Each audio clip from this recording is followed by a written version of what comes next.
வணக்கம். இந்த வீடியோவில் டிஎன்பிஎஸ்சி குரூப் 1, குரூப் 2, குரூப் 4 எல்லாத்துக்குமே பயனுள்ள மேக்கிங் ஆஃப் இந்தியன் கான்ஸ்டிடியூஷன் அப்படின்னு சொல்லக்கூடிய டாப்பிக்கில் இது பார்ட் 2 பார்க்குறோம்.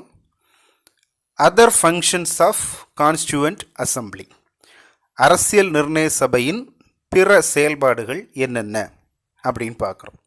ஃபர்ஸ்டில் அடாப்டட் த நேஷ்னல் ஃப்ளாக், தேசிய கொடியை அடாப்ட் பண்ணுறாங்க, தேசிய கொடியை அங்கீகரிக்கிறாங்க அரசியல் நிர்ணய சபை. எப்போ? ஜூலை 22, 1947. ஜூலை 22, 1947 தேசிய கொடியை ஏற்றுக்கொள்கிறாங்க. அடுத்தது நேஷ்னல் ஆந்தம், தேசிய கீதத்தை ஏற்றுக்கொள்கிறாங்க. நேஷ்னல் சாங், தேசிய பாடலை ஏற்றுக்கொள்கிறாங்க. எப்போ அப்படின்னு பார்த்தீங்கன்னா ஜான்வரி 24, 1950, 1950 ஜனவரி 24 அன்னைக்கு நேஷ்னல் ஆந்தம், நேஷ்னல் சாங் இரண்டையுமே ஒரே டேட்டில் தான் ஏற்றுக்கொள்கிறாங்க. அப்போ இந்த கொஸ்டின்ஸ் கேட்கலாம்.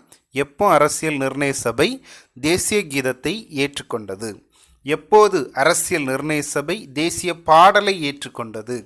அப்படியெல்லாம் கேட்கலாம். அடுத்த question, doctor Rajendra Prasad as the first president of India, இந்தியாவின் முதல் குடியரசுத் தலைவராக January 24, 1950, 1950 January 24 doctor Rajendra Prasad இந்தியாவின் முதல் குடியரசுத் தலைவராக நியமிக்கப்படுகிறார்.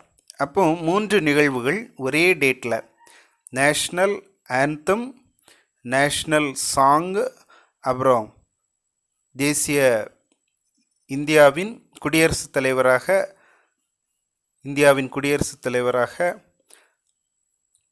டாக்டர் ராஜேந்திர பிரசாத் நியமிக்கப்படுதல். 3மே ஒரே date, January 24, 1950, 1950 national anthem, national song, அப்புறம் குடியரசுத் தலைவர். அடுத்தது ratified the India's membership of the Commonwealth. இப்போது காமன்வெல்த் அப்படின்னா என்ன அப்படின்னு சொல்லிட்டு பார்க்குறோம். காமன்வெல்த் அப்படின்னு சொல்லக்கூடிய காமன்வெல்த் நாடுகள் பிரிட்டிஷால் காலனியாக இருந்த நாடுகள் தான் காமன்வெல்த் நாடுகளில் உறுப்பினர்களாக இருக்குது. அப்போது ஏற்கனவே காமன்வெல்த் நாடுகளில் இந்தியாவும் ஒரு நாடாக இருந்தது. ராட்டிஃபைடுன்னு சொல்கிறாங்க, திருப்பி அதை ராட்டிஃபை பண்ணுறாங்க, திருத்தி அமைக்கிறாங்க. அப்படின்னா அப்போ என்ன திருப்தி அமைச்சாங்க, என்னத்தை நடந்துச்சு அப்படின்னு பார்த்தோம்னா, May 1949 India ratified, Indian constituent assembly ratified the India's membership of the Commonwealth. Commonwealth நாடுகளின் அந்த உறுப்பினர் தகுதியை திருத்தி அமைக்குது. என்ன பண்ணுது அப்படின்னு பார்த்தோம்னா, ஏற்கனவே பிரிட்டிஷ் அதிகாரத்துக்கு கீழே செயல்பட்டு வந்துட்டு இருந்த இந்தியா இப்போது தனிச்சையான ஒரு அதிகாரம் பெற்றிருக்கு. இறையாண்மை அப்படின்னு தமிழில் சொல்கிறோம், இங்கிலீஷில் சாவர்னிட்டி அப்படின்னு சொல்கிறோம்.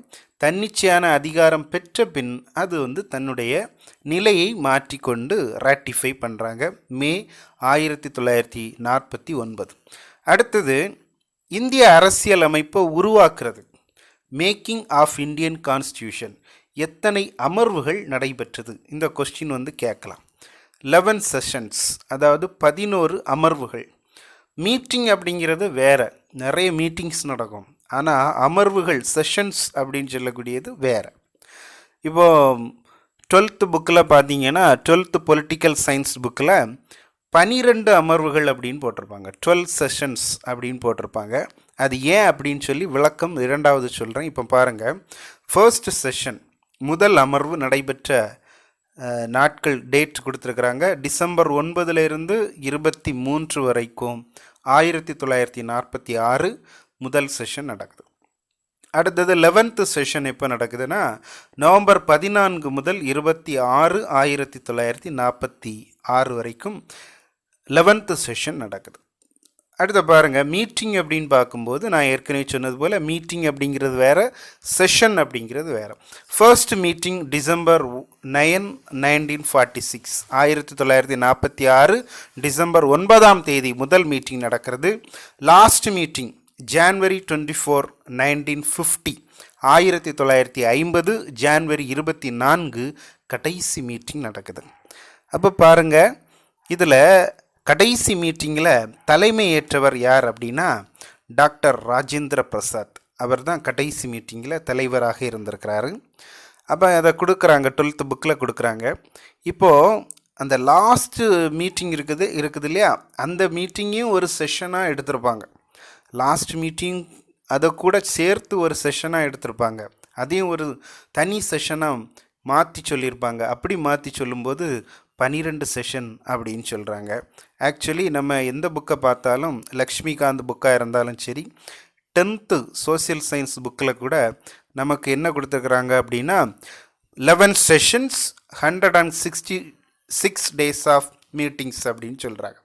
11 அமர்வுகளும் 166 நாட்களுக்கான கூட்டங்களும் நடந்தன அப்படின்னு சொல்லிட்டு எந்த புக்கில் கொடுக்குறாங்க, 10th புக்கில் கொடுக்குறாங்க. லக்ஷ்மிகாந்த் அப்படின்னு சொல்லக்கூடிய ஒரு பிரத்யோகமான ஒரு ஸ்டாண்டர்டான ஒரு புக்கு, அந்த புக்லேயும் 11 செஷன்ஸ் அப்படின்னு தான் கொடுக்குறாங்க.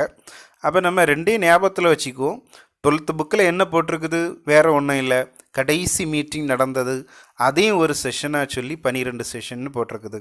இதில் எந்த குழப்பமும் கிடையாது. சரியா, ரெண்டையும் ஞாபகத்தில் வச்சுக்கிட்டா போதும். அப்போ மீட்டிங் அப்படின்னு சொல்லும்போது first meeting December 9, 1946, last meeting January 24, 1950. அந்த ஜான்வரி 24, 1950 தான் என்ன நடந்துச்சு அப்படின்னு பார்த்தோம். அதே நாட்களில் 3 நிகழ்வுகள் நடந்தன. அதை ஞாபகத்தில் வச்சுக்கோங்க.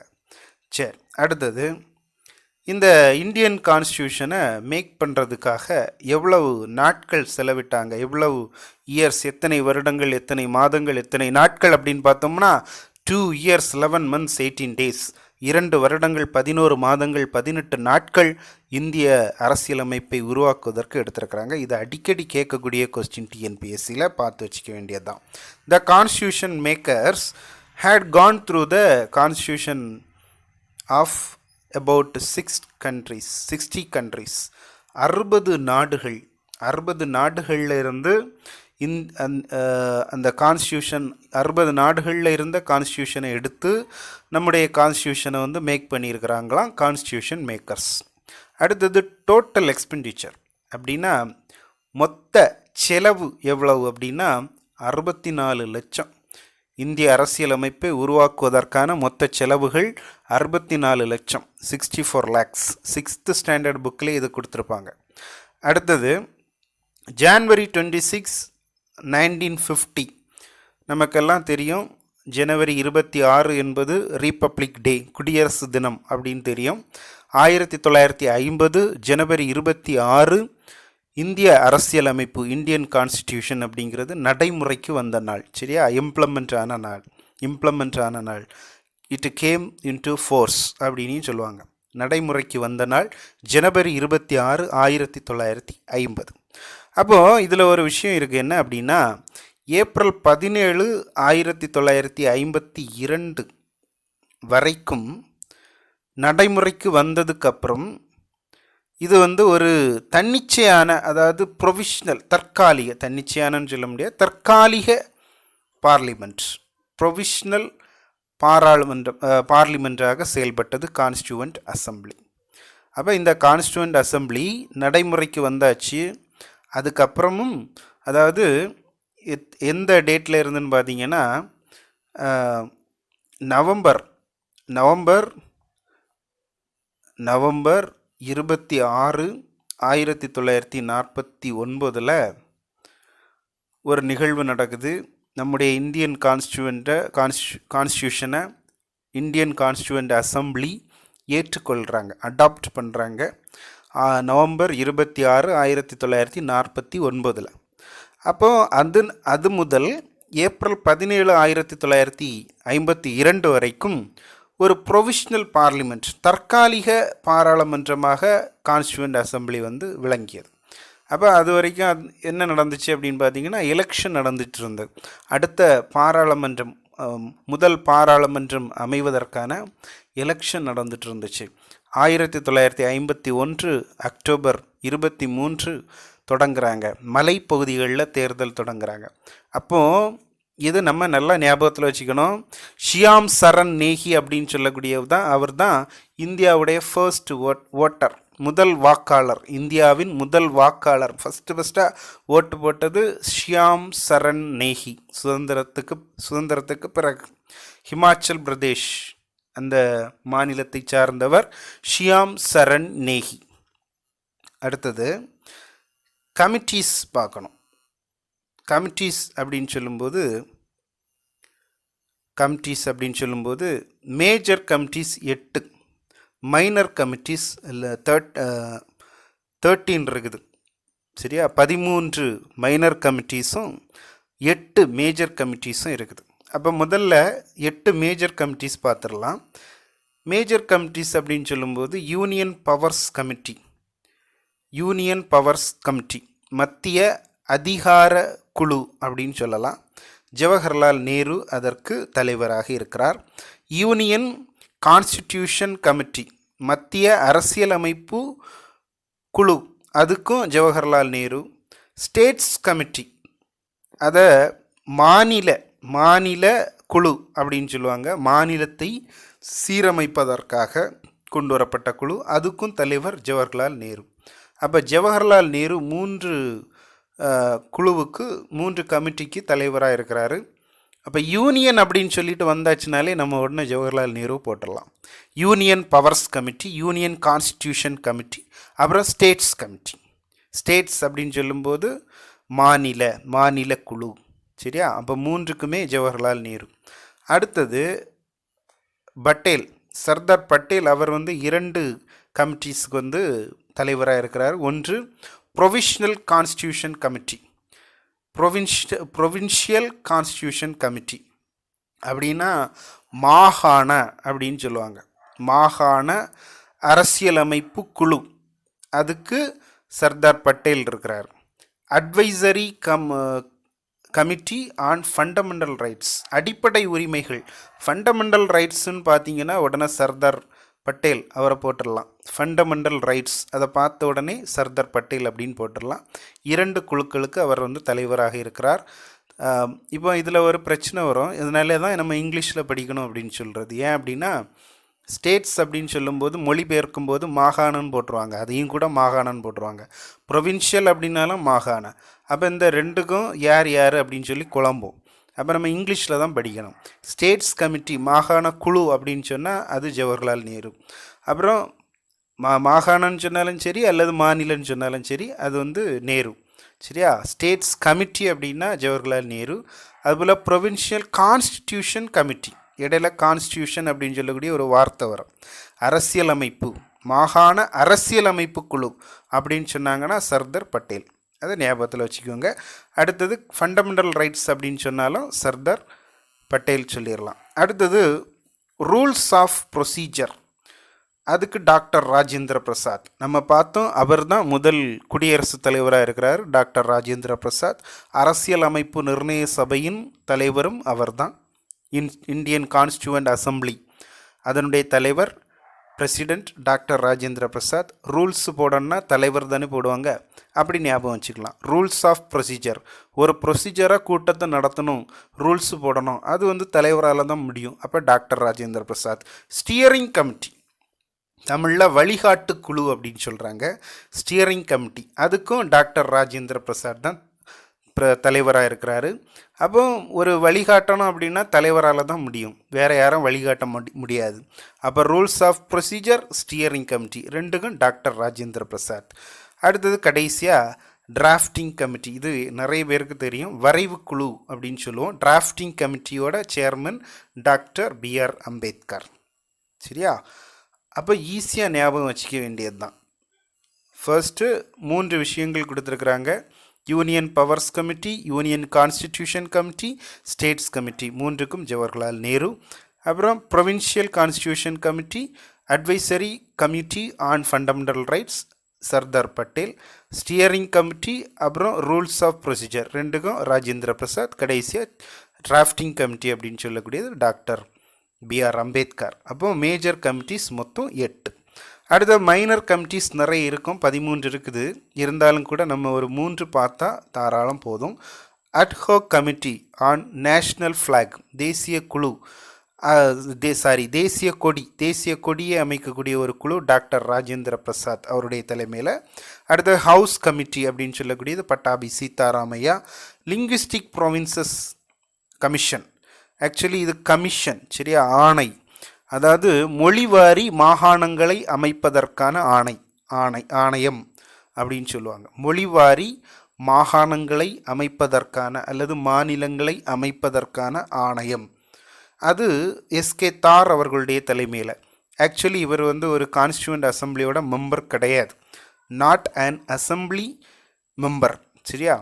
1948 ஜூனில் இந்த குழுவை போடுறாங்க, லிங்குவிஸ்டிக் ப்ரொவின்சஸ் கமிஷன், மொழிவாரி மாகாண அரசியல் மொழிவாரி மாகாண ஆணையம் அப்படின்னு சொல்லலாம். எஸ்கே தார் அவர்கள் அதற்கு தலைமை ஏற்கிறார். 1948 ஜூனில் இந்த குழுவை போடுறாங்க சரியா.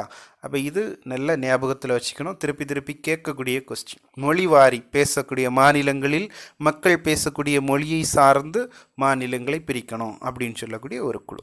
அடுத்தது 7 மெம்பர்ஸ் இருக்கிறாங்க. இதில் டிராஃப்டிங் கமிட்டியில் இருக்கிறாங்க. இந்த டிராஃப்டிங் கமிட்டி ரொம்ப மோஸ்ட் இம்பார்ட்டன்ட் கமிட்டி அப்படின்னு சொல்கிறாங்க. ரொம்ப முக்கியமான ஒரு கமிட்டி டிராஃப்டிங் கமிட்டி, வரைவு குழு. இதில் 7 மெம்பர்ஸ் இருக்கிறாங்க. அரசியலமைப்பை அதாவது இப்படி இருக்கணும் அப்படின்னு சொல்லி அதை வரைந்து கொடுப்பதே இந்த கமிட்டி தான், டிராஃப்டிங் கமிட்டி. அதில் டாக்டர் பிஆர் அம்பேத்கர் சேர்மனாக இருக்கிறாரு. அரசியல் முதல் சட்ட அமைச்சர்னு சொல்லுவாங்க, ஃபாதர் ஆஃப் இந்தியன் கான்ஸ்டியூஷன் அப்படின்னு சொல்கிறாங்க. அரசியலமைப்பின் தந்தை, இந்திய அரசியலமைப்பின் தந்தை அப்படின்னு சொல்கிறாங்க. Doctor BR Ambedkar chairman. இந்த குழு எப்போது போட்டாங்க அப்படின்னா ஆகஸ்ட் 29, 1947. இது கூட கேட்க வாய்ப்புண்டு, ஆகஸ்ட் 29, 1947. அப்போ இதில் வேறு யார் இருக்கிறாங்கன்னு பார்ப்போம். என் கோபாலசுவாமி ஐயங்கார் இருக்கிறாரு. ஆக்சுவலி இவர் யார் அப்படின்னா ஜம்மு காஷ்மீருக்கு ஃபர்ஸ்ட்டில் சிறப்பு அந்தஸ்து கொடுத்தாங்க, ஸ்பெஷல் ஸ்டேட்டஸ் கொடுத்துருந்தாங்க ஜம்மு காஷ்மீருக்கு. ஆர்டிக்கிள் 370 படி கொடுத்துருந்தாங்க ஸ்பெஷல் ஸ்டேட்டஸ் ஜம்மு காஷ்மீருக்கு. இப்போ கிடையாது, இப்போ அதெல்லாம் நீக்கிட்டாங்க. இப்போ ஆக்சுவலி ஜம்மு காஷ்மீர் அப்படின்னு சொல்லக்கூடியது ஒரு யூனியன் டெரிட்டரியாக தான் இருக்குது. அப்போது ஃபஸ்ட்டாக இதுக்கு ஸ்பெஷல் ஸ்டேட்டஸ் கொடுக்கறதுக்கு ஜம்மு காஷ்மீருக்கு ஒரு அரசியலமைப்பு எழுதினாங்க. அப்போ அம்பேத்கர் எழுத மறுக்கிறார். அதை அவர் மறுத்ததுனால என் கோபாலசுவாமி ஐயங்கார் அவர் தான் ஜம்மு காஷ்மீர் அரசியலமைப்பை எழுதினவர். அப்போ அவரும் இந்த வரைவு குழுவில் இருக்கிறார் சரியா, டிராஃப்டிங் கமிட்டியில் இருக்கிறார். அல்லாடி கிருஷ்ணசுவாமி ஐயர், டாக்டர் KM முன்ஷி, சையது முகமது சாதுல்லா, அப்புறம் என் மாதவ்ராவ், TT கிருஷ்ணமாச்சாரி, இவங்க எல்லாம் இருக்கிறாங்க. மொத்தம் எத்தனை மெம்பர்ஸ் அப்படின்னு பார்த்தோம்னா 7 மெம்பர்ஸ், 7 உறுப்பினர்கள் இந்த டிராஃப்டிங் கமிட்டியில் இருக்கிறாங்க. ஒருத்தர் நல்லா தெரியும், டாக்டர் பிஆர் அம்பேத்கர். வேறு மற்றவங்களை எப்படி நம்ம ஷார்ட்கட்டில் ஞாபகம் வச்சுக்கலாம் அப்படின்னு சொல்லி பார்ப்போம். சில நேரங்களில் ஸ்கூல் புக்கில் மாற்றி கொடுத்துருப்பாங்க, இந்த மிட்டர் கொடுத்துருப்பாங்க, கைத்தான் கொடுத்துருப்பாங்க. அதெல்லாம் எப்படின்னா, இப்போது என் மாதவராவ் பிஎல் மிட்டருக்கு பதிலாக அவருக்கு பதிலாக என் மாதவராவை நியமிக்கிறாங்க. ஏன் அப்படின்னு கேட்டிங்கன்னா, அவருக்கு உடம்பு சரியில்லை, இல் ஹெல்த். யாருக்கு? பிஎல் மிட்டருக்கு இந்த கமிட்டியில் இருந்தவருக்கு உடம்பு சரியில்லாமல் இருந்ததுனால அவர் ரிசைன் பண்ணுறார். பிஎல் மிட்டர் ரிசைன் பண்ணுறதுனால என் மாதவராவ் புதுசாக சேர்றார். அதுக்கப்புறம் பாருங்கள், DP Khaitan, our he died in 1948, 1948 அவர் மறைந்து விட்டார், டிபி கைத்தான். அதனால் TT கிருஷ்ணமாச்சாரி அவருக்கு பதிலாக நியமிக்கப்படுகிறார். இவ்வளவுதான் விஷயம். அப்போ மொத்தம் 7 பேர் தான். இவங்க 2 பேரும் இவங்களுக்கு பதிலாக நியமிக்கப்பட்டவர்கள். இவங்களை எப்படி ஞாபகம் வச்சுக்கலாம் அப்படின்னா, டிடிகே அப்படின்னு சொல்லக்கூடிய ஒரு பல்பொடி கடை, பல்பொடி கடைன்னு சொல்கிறத விட பல் அங்காடி கடைன்னு ஞாபகம் வச்சுக்கோங்க. டிடிகே அப்படின்னு சொல்லக்கூடிய அந்த கடையில் கோபால் பல்பொடி வாங்குறதுக்கு ஒருத்தர் போய் நிற்கிறார், கோபாலசுவாமி ஐயங்கார். சரியா? சேர்மன் எல்லாருக்கும் தெரியும், டாக்டர் பிஆர் அம்பேத்கர். அவரை விட்டுருவோம், மீதி உள்ளவங்களை பார்ப்போம் எப்படி ஷார்ட்கட்டில் ஞாபகம் வைக்கலாம் அப்படின்னு. டிடிகே அப்படின்னு சொல்லக்கூடிய பல் அங்காடி கடையில் முன்னாடி கோபால் பல்பொடி வாங்குறதுக்கு ஒருத்தர் போகிறாரு, என் கோபாலசுவாமி ஐயங்கார். அதுக்கப்புறம் முன்னாடி நின்னவர், அந்த கடையில் முன்னாடி நின்னவர் முன்ஷி, சைடில் நின்னவர் சையது முகமது சாதுல்லா. சரியா? இப்போ 4 பேருடைய நேம் வந்து இப்போ நமக்கு ஞாபகத்து வந்தாச்சு. 5 பேருக்கு நேம் வந்து ஞாபகத்து வந்தாச்சு. எப்படி? டிடிகே கடையில் கோபால் பல்பொடி வாங்குறதுக்கு கேஎம் முன்ஷி முன்னாடி நிற்கிறார், சைடில் சையது முகமது சாதுல்லா நிற்கிறார். இப்போ யாரெல்லாம் ஞாபகம் வச்சுருக்கோம்? டாக்டர் பிஆர் அம்பேத்கர், அப்புறம் TT Krishnamachari, doctor KM Munshi, Syed Mohammad Saadulla, அப்புறம் கோபாலசுவாமி ஐயங்கார். மீதி இருக்கிறவங்கள ஞாபகம் வைக்கலாம். யார் அப்படின்னா, அல்லாடி கிருஷ்ணசுவாமி ஐயர், அப்புறம் மாதவராவ். சரியா? மாதவராவ் அல்லாடி கிருஷ்ணசாமி ஐயர். 2 பேரும் நம்ம வேறு ஏதாவது ஷார்ட்கட் வச்சு ஞாபகம் வச்சுக்க வேண்டியது தான். அப்புறம் இந்த பிஎல் மிட்டருக்கு பதிலாக மிட்டாய் வாங்க போனவருக்கு பதிலாக மாம்பழம் வாங்க போனவர் மாதவராவ், அப்படி ஞாபகம் வச்சுக்கோங்க. அப்புறம் கயிறு வாங்க போனவர் கயிறு வாங்க போனவருக்கு பதிலாக இன்னொருத்தர் டிடி கிருஷ்ணமாச்சாரி, அப்படி ஞாபகம் வச்சுக்கோங்க. சரி, அடுத்தது ஃபர்ஸ்ட் டிராஃப்ட். அதாவது இந்த டிராஃப்டிங் கமிட்டி போட்டாச்சு. டிராஃப்டிங் கமிட்டி என்ன பண்ணுதுன்னா, அதோட ஃபர்ஸ்ட் டிராஃப்டை, இப்போ டிராஃப்ட்னா என்ன சொல்லுவாங்க, அது திருத்தப்படாமல் ஒரு என்ன சொல்கிறது, அது வந்து எந்த கரெக்ஷனும் செய்யப்படாமல் ஃபஸ்ட்டு இருக்கக்கூடிய ஒரு வடிவத்தை டிராஃப்ட் அப்படின்னு சொல்லுவாங்க. சேவ் பண்ணப்படாத ஒரு ஃபைலை கூட நம்ம டிராஃப்ட் அப்படின்னு சொல்லுவோம். அப்போ ஃபஸ்ட்டு டிராஃப்ட் வந்து 1948 பிப்ரவரியில் வந்து பப்ளிக் ரிவ்யூவுக்காக கொடுக்கப்படுகிறது. சரியா? இப்போ பார்த்தீங்கன்னா ஒரு பெரிய ஒரு நம்ம ஊர்களில் எல்லாம் பார்த்தோம்னா நோட்டீஸ் போர்டில் போடுவாங்க, ஒரு குறிப்பிட்ட ஒரு விஷயம் நடந்துச்சுன்னா பப்ளிக் ரிவ்யூ, மக்கள் அதை பார்த்துட்டு என்ன தீர்மானம், என்ன ரிசல்ட் சொல்கிறாங்க அப்படின்னு சொல்கிறதுக்காக ஏதாவது ஒரு நோட்டீஸ் போர்டில் போட்டு வச்சுருப்பாங்க கொஞ்ச நாளைக்கு. அதே போல் 8 months வந்து என்ன பண்ணுறாங்க அப்படின்னா, ஃபஸ்ட்டு டிராஃப்டை 1948 பிப்ரவரியில் பப்ளிக் ரிவ்யூவுக்காக போட்டு வச்சுருக்குறாங்க. செகண்ட் டிராஃப்ட் அடுத்தது திருப்பி செகண்ட் டிராஃப்ட் வந்து வருது 1948 அக்டோபரில். சரியா? அந்த இதை வந்து என்ன பண்ணுறாங்கன்னா, அதுக்கப்புறம் என்ன பண்ணுறாங்கன்னா 6 months to prepare it's draft. திருப்பி 6 மாதங்கள் அடுத்தது ஃபைனல் பண்ணுறாங்க. 6 மாதங்களுக்கு பதிலாக 6 மாதங்களுக்கு பிறகு ஃபைனல் பண்ணுறாங்க. ஃபைனல் பண்ணி 141 நாட்கள் அதுக்கு எடுத்துக்கிடுறாங்க. அதை ஃபைனல் பண்ணுறதுக்காக, அந்த டிராஃப்டை ஃபைனல் பண்ணுறதுக்காக 141 நாட்கள் எடுக்கிறாங்க. அப்புறம் என்ன பண்ணுறாங்கன்னா, வாசிக்கிறாங்க. அரசியலமைப்பு நிர்ணய சபையில் ஃபர்ஸ்ட் ரீடிங் நடக்குது நவம்பர் 4, 1948. ஒரு விஷயம், ஒரு இதை செயல்படுத்தணும் அப்படின்னு சொன்னால் ஒரு மசோதானா கூட அதுக்கு ரீடிங் உண்டு. ஃபர்ஸ்ட் ரீடிங், செகண்ட் ரீடிங் அப்படின்னு சொல்லுவாங்க. அப்போ first reading November 4, 1948, second reading November 15, 1948. 1948 November 15 second reading நடக்குது. ஃபர்ஸ்ட் ரீடிங்கில் ஒன்றும் பிரச்சனை இல்லை. செகண்ட் ரீடிங்கில் பாருங்கள், ப்ரொப்போஸ் பண்ணப்பட்ட, முன்மொழியப்பட்ட திருத்தங்கள், அமெண்ட்மெண்ட்ஸ், திருத்தங்கள் 7653. அதில் டிஸ்கஸ் பண்ணது 2473. 10th புக்கில் கொடுத்துருப்பாங்க. அமெண்ட்மெண்ட்ஸ் வந்து எவ்வளவு அப்படின்னு சொல்லி கொடுத்துருப்பாங்க. திருத்தப்பட்ட அமெண்ட்மெண்ட்ஸ் இந்தியன் கான்ஸ்டியூஷனில் அப்படின்னு சொல்லி கொடுத்துருப்பாங்க 2473. சரியா?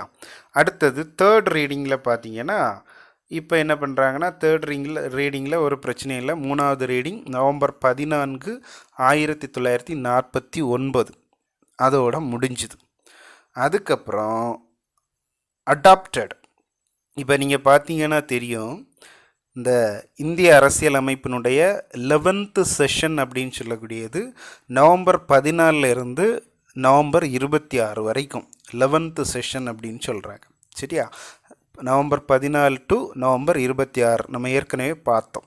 அப்போ இந்த 11th செஷனில் கடைசியாக 26ஆம் தேதி நவம்பர் 26 1949 இதை இந்திய அரசியலமைப்பு ஏற்றுக்கொள்கிறது.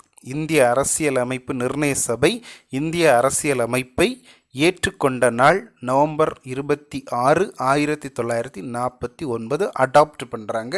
இந்தியன் கான்ஸ்டியூவன்ட் அசம்பிளி இந்தியன் கான்ஸ்டிடியூஷனை அடாப்ட் பண்ணுறாங்க.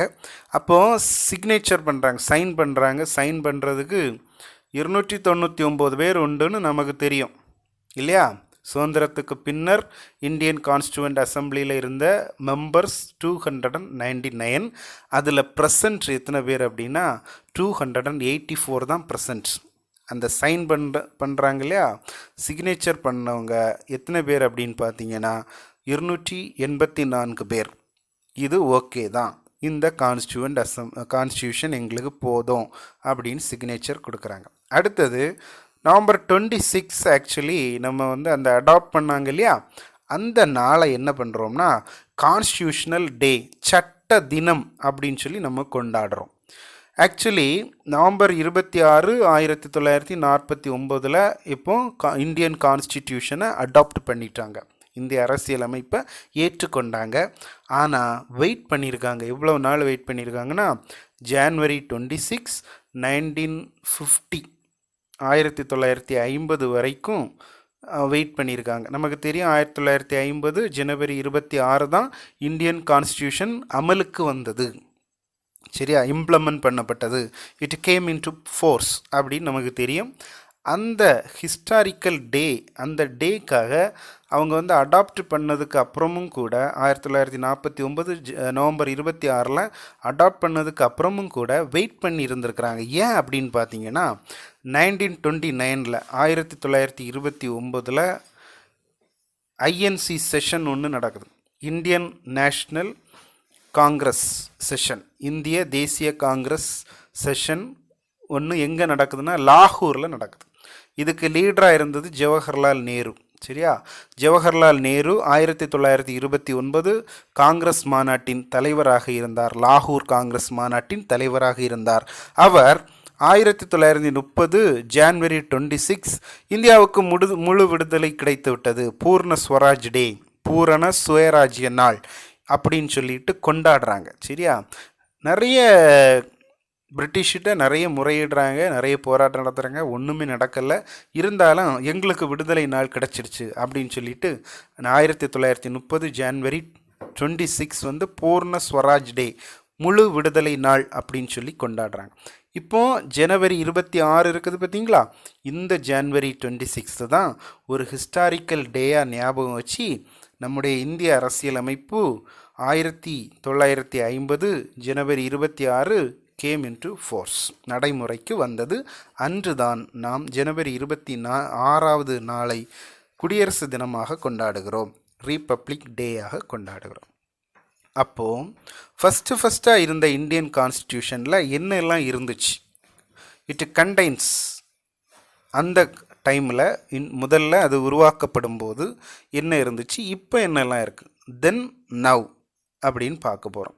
அப்போது ஒரு ப்ரியாம்பிள் இருந்துச்சு, 395 ஆர்டிகிள்ஸ் இருந்துச்சு, 8 ஷெட்யூல்ஸ் 8 அட்டவணைகள் இருந்துச்சு, 22 பார்ட்ஸ் 22 பகுதிகள் இருந்துச்சு.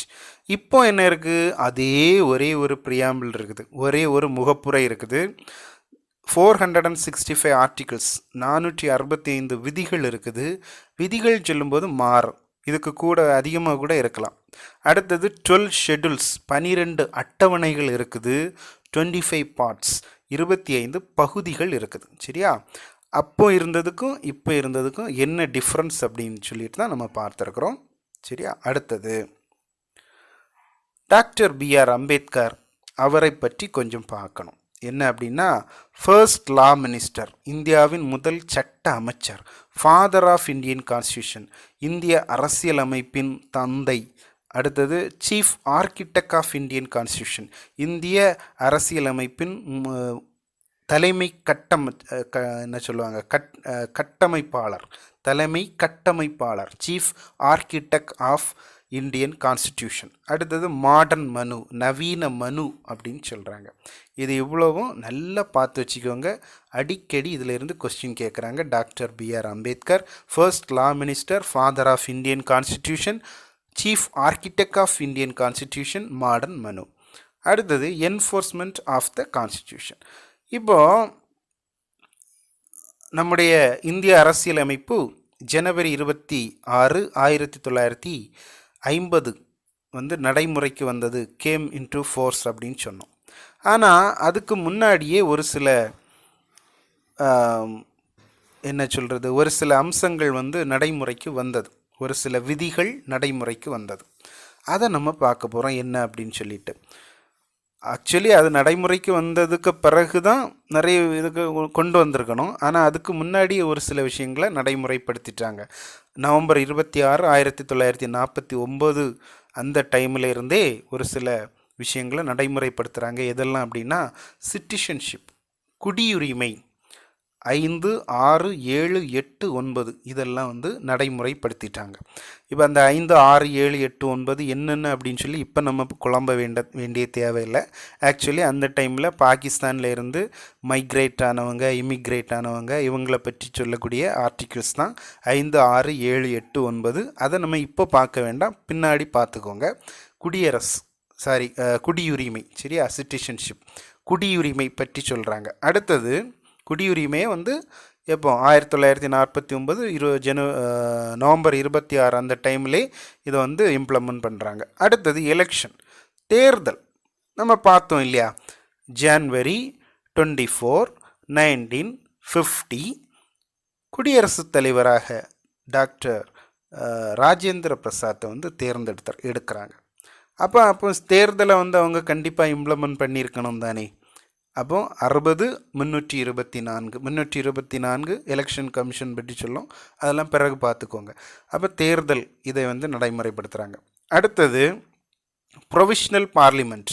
ஆமாம், நம்முடைய இந்தியன் கான்ஸ்டியூவன்ட் அசம்பிளி அந்த காலகட்டத்தில் இருந்தே நம்ம பார்த்தோம். ஏப்ரல் 17, 1952 வரைக்கும் தற்காலிக பாராளுமன்றமாக செயல்பட்டது, ப்ரொவிஷ்னல் பார்லிமெண்ட்டாக செயல்பட்டது அப்படின்னு பார்த்தோம் இல்லையா. அப்போ அதுக்கு 366, 67, 79, 80, 380 இந்த விதிகள் மூலமாக அது வந்து தற்காலிக பாராளுமன்றமாக செயல்பட்டதை பார்க்குறோம். ஆக்சுவலி இதில் 1-2 விதிகள் எல்லாம் இப்போவும் கிடையாது, நீக்கிட்டாங்க. அடுத்தது டெம்பரரி அண்டு டிரான்சிஷனல், அதுக்கு 388, 391, 392. டெம்பரரி தற்காலிகமாகவும் அல்லது ஒரு இடை நிலையிலாகவும் செயல்பட்டது. அடுத்த ஷார்ட் டைட்டில்னு சொல்லும்போது 393 சொல்லுது. 393 இந்திய அரசியலமைப்பு, இந்தியன் கான்ஸ்டியூஷன் அப்படின்னு சொல்லக்கூடிய ஒரு ஷார்ட் டைட்டில் வந்து சொல்கிறாங்க, 393. ஆக இந்த 5 அம்சங்களும் அந்த டைம்லே நடைமுறைக்கு வந்தது. 1949 நவம்பர் 26 அன்றையிலிருந்தே இந்த 5 அம்சங்களும் நடைமுறைக்கு வந்துவிட்டன. Citizenship, elections, provisional parliament, temporary and transitional, short title. அடுத்தது கிரிட்டிசிசம் ஆஃப் கான்ஸ்டியூவன்ட் அசம்பிளி. இந்த அரசியலமைப்பு நிர்ணய சபையை நிறைய பேர் விமர்சனம் பண்ணுறாங்க. என்ன விமர்சனம் பண்ணுறாங்க, கிரிட்டிசிசம்ஸ் என்ன அப்படின்னு பார்த்தீங்கன்னா, நாட்டை ரெப்ரசன்டேட்டிவ், ஆமாம் இது வந்து ரெப்ரசன்டேட்டிவ் பாடி கிடையாது, நாட் அ ரெப்ரசன்டேட்டிவ் பாடி. அதாவது என்ன சொல்கிறது, பிரதிநிதித்துவமானது, மக்களால் தேர்ந்தெடுக்கப்பட்டு அப்படியெல்லாம் வந்து இந்த உறுப்பினர்கள் வந்து இல்லை, நாட் அ ரெப்ரசன்டேட்டிவ் பாடி. நம்ம பார்த்தோம் இல்லையா, indirect election, single transferable vote அப்படின்னு சொல்லி பார்த்தோம். ஒற்றை மாற்று வாக்கு, இப்படித்தான் வந்து மக்களை தேர்ந்தெடுத்தாங்க. எம்எல்ஏஸ் தான் இந்த எம்எல்ஏஸால் தேர்ந்தெடுக்கப்பட்ட உறுப்பினர்கள் தான். ஆக்சுவலி டைரக்டாக எலெக்ஷன் வச்சு மக்களால் தேர்ந்தெடுக்கப்பட்ட உறுப்பினர்கள் இந்திய அரசியலமைப்பு நிர்ணய சபையில் இல்லை. அதனால தான் நம்ம வந்து பார்த்தோம் 1938 Jawaharlal Nehru universal adult franchise வயது வந்தோர் வாக்குரிமை அடிப்படையில் தான் அரசியலமைப்பு நிர்ணய சபை உறுப்பினர்கள் இருக்கணும் அப்படின்னு சொன்னாங்க. ஆக்சுவலி அப்படி இல்லை. நாட் அ ரெப்ரசன்டேட்டிவ் பாடி. அது ஒரு விமர்சனம். அடுத்தது நாட் அ சோவரின் பாடி. இது வந்து இறையாண்மை மிக்க பவர்ஃபுல்லான தன்னிச்சை அதிகாரம் கொண்ட ஒரு அமைப்பு அல்ல. ஏன் அப்படின்னா ப்ரொப்போசல்ஸ் நம்ம பார்த்தோம் இல்லையா, கேபினெட் கமிஷன் தான் இந்திய அரசியலமைப்புக்கு வழிவகுத்தது. இந்திய அரசியலமைப்பு நிர்ணய சபையை உருவாக்குனதே கேபினெட் மிஷன் தான். கேபினெட் மிஷனில் அந்த குழுவில் இருந்தது 3 பேரும் பிரிட்டிஷ். அப்போ பிரிட்டிஷ் உறுப்பினர்கள், பிரிட்டிஷோட ப்ரொப்போசல்ஸால தான் இந்த கான்ஸ்டியூண்ட் அசம்பிளி உருவானது. அதனால் நாட் அ சோவரின் பாடி. அடுத்த பெர்மிஷன் கொடுத்ததும் பிரிட்டிஷ் தான் பார்த்தோம் இல்லையா. அதனால் இது வந்து ஒரு தன்னிச்சையான இறையாண்மை கொண்டது இல்லை அப்படின்னு ஒரு விமர்சனம் சொல்கிறாங்க. அடுத்தது த டைம் கன்சியூமிங், நேரத்தை கொல்லக்கூடிய ஒரு அமைப்பாக இருந்தது.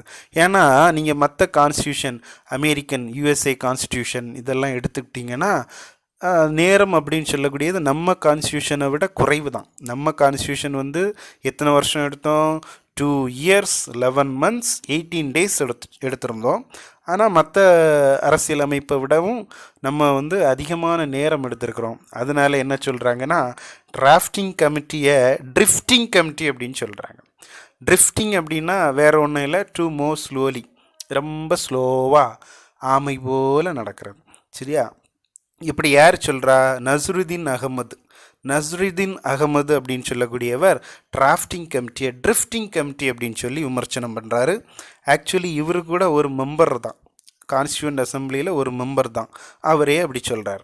அடுத்த பாருங்கள், டாமினேட்டட் பை காங்கிரஸால் டாமினேட் பண்ணப்பட்டது, கண்ட்ரோல் பண்ணப்பட்டது, அந்த மாதிரி சொல்கிறாங்க. யார் சொன்னால் கிரான்வில்லே ஆஸ்டின் சொல்கிறாரு. அமெரிக்கன் கான்ஸ்டியூஷனில் ஒரு எக்ஸ்பர்ட், ஒரு பெரிய வல்லுனர், அமெரிக்கன் கான்ஸ்டியூஷன் எக்ஸ்பர்ட் வந்து சொல்கிறாரு, கிரான்வேல் ஆஸ்டின் சொல்கிறாரு, காங்கிரஸால் இது வந்து டாமினேட் பண்ணப்பட்டது. உண்மைதான் இல்லையா? நம்ம மறக்க முடியாது. காங்கிரஸில் உள்ளவங்க அதிகமான பேர் இருந்தாங்க. Dominated by lawyers and politicians. ஆமாம், நிறைய பேர் வந்து லாயர்ஸ் பொலிட்டீஷியன்ஸ் இவங்க தான் இருந்தாங்க. அடுத்தது டாமினேட்டட் பை ஹிந்துஸ் அப்படின்னு சொல்லி ஒருத்தர் சொல்கிறாரு. யார் அப்படின்னு பார்த்தீங்கன்னா எ பாடி ஆஃப் ஹிந்துஸ் அப்படின்னே சொல்கிறாரு. விஸ்கண்ட் சைமன் சொல்கிறாரு எ பாடி ஆஃப் ஹிந்துஸ் அப்படின்னு இந்தியன் கான்ஸ்டியூண்ட் அசம்பிளியை சொல்கிறாரு. அடுத்தது only one major community in Indian constitution அப்படின்னு சொல்கிறாங்க.